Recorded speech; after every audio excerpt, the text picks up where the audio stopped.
It was a rivalry game, but it also featured a glimpse at two potential state title contenders in 5A and 4A football.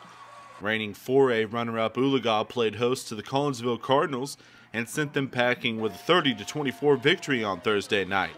The Mustangs were able to poke holes in the Cardinals' vaunted defense all night long.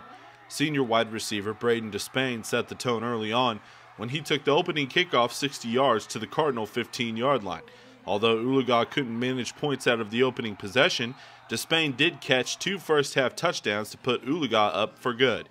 Head coach Brandon Craig talked about what Despain brings to this offense. He's a big-time receiver, man. I mean, he makes plays all over the field, and you know the thing about him, he's got that knack to go get the football wherever it's at, and he's got great speed and great size, and you know he's just a threat. He's a weapon, and we love having him. Collinsville was able to rally late, pulling within 6 points with under 2 minutes to go.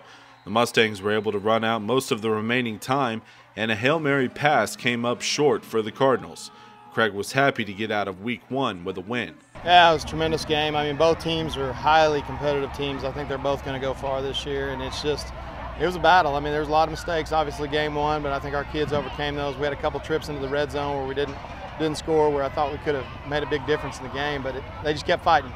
Oologah snapped a 3-game losing streak to the Cardinals, and Craig believes that a Week 1 test that features two teams that will be competing for a state title in December only makes his team better. Yeah, I mean, that's their goal. They want to be state champions. That's our goal. We want to be state champions. So to play a team like that in game one and go battle them and do what we did tonight, it's a big step for us. Nobody wants to lose on Friday night or Thursday night, but you know, our kids did an outstanding job, and all the praise to them. Michael Nye reporting from Oologah, Oklahoma with this OK Gridiron exclusive for the OK Preps Network.